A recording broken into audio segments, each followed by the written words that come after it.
الحمد لله رب العالمين والصلاة والسلام على سيد الأنبياء والمرسلين أما بعد فأعوذ بالله من الشيطان الرجيم بسم الله الرحمن الرحيم يا أيها الذين آمنوا إذا قمتم إلى الصلاة فاغسلوا وجوهكم وأيديكم إلى المرافق وامسحوا برؤوسكم وأرجلكم إلى الكعبين صدق اللہ مولانا العظیم ان اللہ وملائکتہ یصلون علی النبی یا ایہا الذین آمنوا صلوا علیہ وسلموا تسلیما اللہم صل علی سیدنا ومولانا محمد وعلی آل سیدنا ومولانا محمد وبارک وسلم وصل علیہ الصلاة والسلام علیک یا رسول اللہ وعلی آلک واصحابک یا حبیب اللہ مولا صل وسلم دائما ابدا على حبیبک خیر الخلق کلہم یا رب بالمصطفى بلغ مقاصدنا واغفر لنا ما مضى یا واسع الکرم۔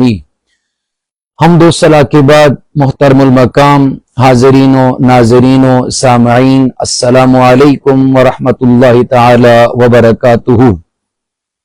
درس شریعت کے عنوان سے ہفتہ وار اس پروگرام میں آپ کی بارگاہ میں دوبارہ حاضر خدمت ہیں۔ اللہ تعالی ہم سب کو حق سچ بیان کرنے اور سننے سنانے اور اس پر عمل پیرا ہونے کی توفیق عطا فرمائے۔ آج کے درس شریعت کے اندر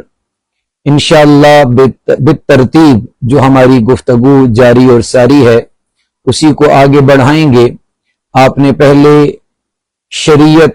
کے متعلق اور ایمان کے متعلق سماعت فرمایا۔ ابتدا ہم جیسا کہ آپ نے حدیث جبریل مکمل طور پر سماعت فرمائی کہ بنی الاسلام علی خمسن بھی اس حدیث پاک کی تائید میں ہے کہ اسلام کی بنیاد 5 چیزوں پر ہے، اور آقا علیہ الصلوۃ والتسلیم کے فرمان کے مطابق ابتداً جو ارکان اسلام میں سے پہلا رکن لا الہ الا اللہ محمد الرسول اللہ صلی اللہ تعالی علیہ وآلہ وسلم ہے، اور اس کے بعد نماز ہے۔ اس سے قبل کہ میں نماز کی فرضیت، اہمیت، اس کی فضیلت، اس کے فوائد بیان کروں تو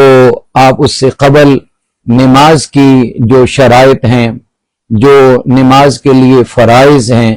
وہ سماعت فرمائیں کہ جس طرح جنت کی جو کنجی ہے وہ نماز ہے، اور نماز کی کنجی طہارت ہے۔ طہارت کے بغیر انسان نماز میں داخل نہیں ہو سکتا۔ طہارت کی ابتداً 2 قسمیں ہیں، طہارت صغرا اور طہارت کبریٰ۔ طہارت صغرا وضو کو کہا جاتا ہے اور طہارت کبریٰ غسل کو کہا جاتا ہے۔ آج کے درس شریعت کے اندر انشاءاللہ طہارت کے احکام و مسائل گوش گزار کیے جائیں گے۔ اللہ تعالی ہم سب کو عمل کرنے کی توفیق عطا فرمائے۔ سورۃ المائدہ کی آیت نمبر 6 آپ کے سامنے اس کا کچھ حصہ تلاوت کیا، سماعت فرمائیں۔ یا ایہا الذین آمنوا، اللہ تعالیٰ ارشاد فرماتا ہے اے ایمان والو، اذا قمتم الی الصلاۃ، کہ جب تم نماز کے لیے کھڑا ہونا چاہو، فاغسلوا وجوہکم، تم اپنے چہروں کو دھو، وایدیکم الی المرافق، اور اپنے ہاتھوں کو دھو کونیوں سمیت، وامسحوا برؤوسکم، اور اپنے سروں کا مسح کرو، وَأَرْجُلَكُمْ إِلَى الْكَعْبَيْنِ، اور اپنے پاؤں کو دھو ٹخنوں سمیت۔ اس آیہ کریمہ کے اندر ہمیں پتہ چلا کہ وضو کے 4 فرائض ہیں۔ طہارت صغرا یعنی وضو کے 4 فرائض ہیں۔ پہلا فرض چہرے کو دھونا، دوسرا فرض ہاتھوں کو کونیوں سمیت دھونا، تیسرا فرض سر کا مسح کرنا، اور چوتھا فرض پاؤں کو ٹخنوں سمیت دھونا۔ یہ ہیں طہارت صغریٰ یعنی وضو کے 4 فرائض۔ لیکن یاد رکھیے گا فرائض کے ساتھ ساتھ وضو کے اندر سنتیں بھی ہیں۔ کوئی بھی مسلمان مرد و عورت جب وہ نماز کے لیے کھڑا ہونا چاہتا ہے، نماز پڑھنا چاہتا ہے، اللہ کی عبادت کرنا چاہتا ہے، تو پہلے وہ اپنے آپ کو پاک کرتا ہے، وضو کرتا ہے۔ اب وضو کی جب وہ ابتدا کرتا ہے، جو وضو کا پہلا فرض ہے چہرہ دھونا، تو کوئی بھی مسلمان پہلے چہرہ نہیں دھوتا بلکہ وہ اپنے ہاتھوں کو دھوتا ہے، پھر وہ کلی کرتا ہے، غرارہ کرتا ہے، ناک کو صاف کرتا ہے، ناک میں پانی چڑھاتا ہے۔ یہ تمام کے تمام اس فرض سے جو پہلا فرض ہے وضو کا، اس سے پہلے ایک مسلمان یہ عمل کرتا ہے۔ تو یہ عمل آقا علیہ الصلوۃ والتسلیم کی سنت مبارک ہے، یعنی ہاتھوں کو دھونا یہ سنت ہے، اور کلی کرنا یہ سنت ہے، ناک میں پانی چڑھانا یہ سنت ہے۔ اب جب وہ چہرے کو دھوتا ہے تو یہ نماز کا وضو کا پہلا فرض ہے۔ آقا علیہ الصلوۃ والتسلیم کی سیرت مبارک سے، آپ کی سنت مبارک سے ہمیں طریقہ کار جو وضو کا ملا ہے، صحابہ کرام رضوان اللہ تعالی علیہم اجمعین نے جو آقا علیہ الصلوۃ والتسلیم کو وضو کرتے ہوئے دیکھا، تو ویسے ہی احادیث کے اندر آقا علیہ الصلوۃ والتسلیم کے جو وضو کا طریقہ کار ہے وہ موجود ہے۔ اب ہم ہاتھ دھوتے ہیں تو ہمیں پتہ چل جاتا ہے یہ پانی ہے، کوئی سخیف چیز نہیں ہے۔ جب منہ میں ہم کلی کرتے ہیں تو زبان کے ٹیسٹ سے پتہ چل جاتا ہے کہ واقعی یہ ایسا پانی ہے کہ جس سے ہم وضو کر سکتے ہیں۔ اور جب ناک میں اسے پانی کو ڈالتے ہیں، ایک تو جب ہاتھوں کو دھویا، پانی کی ثقافت یا سیلانی ہونے کا پتہ چل گیا، جب منہ میں کلی کی تو ساتھ کلی اور زبان کی طہارت کے ساتھ ساتھ اس کے ٹیسٹ کا بھی پتہ چل جاتا ہے، اور جب ناک کو ہم صاف کرتے ہیں پانی کے ذریعے تو پانی کی بو کیسی ہے، خوشبو ہے، بدبو ہے، اس کا بھی پتہ چل جاتا ہے۔ کیونکہ وضو کے لیے جو پانی استعمال کیا جاتا ہے اس پانی کا بھی چند شرائط کے ساتھ پاک ہونا ضروری ہے۔ تو آپ جب یہ ان سنتوں پہ عمل کریں گے تو آپ کو پتہ چل جائے گا کہ یہ پانی وضو کرنے کے یعنی طہارت حاصل کرنے کے قابل ہے کہ نہیں۔ تو یہ سنتیں جو ہم پڑھتے ہیں صحابہ کرام رضوان اللہ تعالی علیہم اجمعین سے، آقا علیہ الصلوۃ والتسلیم نے جو دعائیں یہ مسنون عمل کرتے ہوئے پڑھی ہیں وہ بھی موجود ہیں۔ چلیں برکت کے لیے آپ کے سامنے گوش گزار کیے دیتا ہوں۔ جب کوئی بھی مسلمان وضو کے لیے ہاتھ دھوتا ہے تو ہاتھ دھوتے وقت بسم اللہ الرحمن الرحیم پڑھے۔ آقا علیہ الصلوۃ والتسلیم نے جب وضو کیا اور وضو کا آغاز فرمایا تو آغاز فرمانے کے ساتھ ساتھ سرکار نے بسم اللہ الرحمن الرحیم پڑھا، اور اس کے بعد جب کوئی بندہ کلی کرے تو کلی کرتے وقت اللہم اعنی علی تلاوت القرآن وذکرک وشکرک وحسن عبادتک۔ جب کوئی مسلمان کلی کرے تو اپنی زبان تک جب پانی پہنچ جائے اور اس کا پانی منہ سے گرے تو پھر یہ دعا مانگے کہ اے اللہ مجھے تلاوت قرآن کرنے والا بنا، مجھے اپنا ذکر کرنے والا بنا،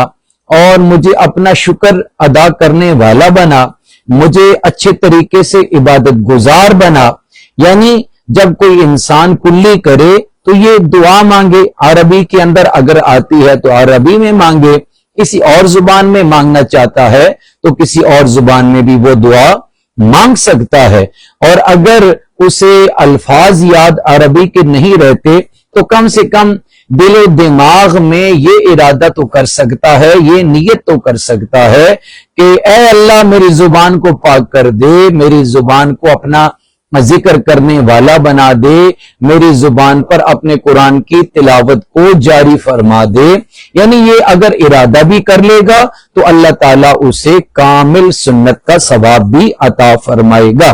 اور جب ناک میں پانی چڑھائے تو اس وقت یہ دعا مانگے، اللہم ارحنی رائحۃ الجنہ ولا ترحنی رائحۃ النار، اے اللہ میں جو ناک میں پانی ڈال کے ناک کو صاف کر رہا ہوں تو اے اللہ اس ناک کے ذریعے میں سانس لیتا ہوں، اور اس سانس کے ذریعے مجھے یہ بھی پتہ چل جاتا ہے کہ مجھے خوشبو آ رہی ہے یا بدبو آ رہی ہے، تو اس ناک کے ذریعے اے اللہ روز محشر مجھے جنت کی خوشبو بھی سونگھنے کی توفیق عطا فرمانا اور جہنم کی بو سے محفوظ فرمانا۔ میں نے عرض کیا کہ اگر کوئی عربی کے اندر دعا مانگ سکتا ہے تو عربی میں مانگے، اور اگر عربی میں دعا نہیں مانگ سکتا تو کم سے کم دل و دماغ میں اس کا ارادہ ضرور کرے۔ اور جب چہرہ دھوئے، منہ دھوتے وقت یہ دعا مانگے، اللہم بید وجہی یوم تبید وجوہ وتسود وجوہ،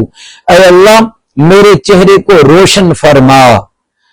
اس دن بالخصوص کہ جس دن کچھ چہرے روشن ہوں گے، سفید ہوں گے، نور والے ہوں گے، اور کچھ چہرے سیاہ ہوں گے، تاریکی والے ہوں گے۔ اے اللہ بالخصوص روز محشر اس وضو کے صدقہ سے میرے چہرے کو روز محشر تو منور بنا دینا، نور والا بنا دینا۔ اور جب دہنا ہاتھ دھوئے کونی سمیت تو یہ دعا مانگے، اللہم اعطنی کتابی بیمینی وحاسبنی حسابا یسیرا، اے اللہ روز محشر نامہ عمل جو میرا ہوگا مجھے دائیں ہاتھ میں عطا فرمانا اور میرے حساب کو تو آسان فرما دینا۔ اور جب بایاں ہاتھ دھوئے تو اس وقت یہ دعا مانگے، اللہم لا تعطنی کتابی بشمالی ولا من وراء ظہری، اے اللہ روز محشر جو میرا نامہ عمل ہے میرے بائیں ہاتھ میں نہ دینا اور نہ ہی مجھے پیچھے کی طرف سے دینا، کیونکہ کچھ لوگوں کے جو نامہ عمل کی کتاب ہوگی ان کے منہ پہ بھی ماری جائے گی، کچھ کے گردنوں پہ ماری جائے گی، کسی کے پشتوں پہ ماری جائے گی، لیکن جن کا نامہ عمل ان کے ہاتھ میں دائیں ہاتھ میں دیا جائے گا یہ فلاح کی نشانی ہے، یہ کامیابی کی نشانی ہے اور یہ جنتی ہونے کی نشانی ہے۔ لہذا جب ہاتھ دھوئے جائیں کنیوں سمیت تو یہ دعا مانگی جائے، اے اللہ میرا نامہ عمل میرے دائیں ہاتھ میں روز محشر عطا فرمانا۔ اور جب سر کا مسح کرے تو سر کا مسح کرتے وقت کہے، اللہم اذلنی تحت عرشک یوم لا ذل الا ذل عرشک، اے اللہ جس دن کسی کا سایہ نہ ہوگا صرف اور صرف تیرے عرش کا سایہ ہوگا، یعنی حشر والے دن، تو اے اللہ مجھے روز محشر اپنے عرش کا سایہ نصیب فرمانا۔ اور جب کانوں کا مسح کرے تو یوں دعا مانگے، اللہم اجعلنی من الذین یستمعون القول فیتبعون احسنہ، جب کانوں کا مسح کرے تو یہ دعا مانگے، اے اللہ مجھے ان لوگوں میں سے بنا دے کہ جو تیرے قول کو سنتے ہیں، جو تیرے فرمان کو سنتے ہیں، تیرے حکم کو سنتے ہیں اور سننے کے بعد اس کی اچھے طریقے سے اتباع کرتے ہیں۔ یعنی اے اللہ میں تیرا فرمان سنوں یا تیرے محبوب کا فرمان مجھ تک پہنچے تو اے اللہ سننے کے بعد مجھے اچھے طریقے سے اس کی اتباع کرنے کی توفیق عطا فرما، اس پر عمل کرنے کی توفیق عطا فرما۔ اور جب کوئی بندہ گردن کا مسح کرے تو گردن کے مسح کے وقت یوں دعا مانگے، اللہم اعتق رقبتی من النار، اے اللہ میری گردن کو جہنم سے آزاد فرما دینا، جہنم کی آگ سے آزاد فرما دینا۔ دہنا پاؤں اب جب دھویا جاتا ہے تو اس وقت یہ دعا مانگے، اللہم ثبت قدمی علی الصراط یوم تذل الاقدام، اے اللہ روز محشر جو پل صراط ہوگا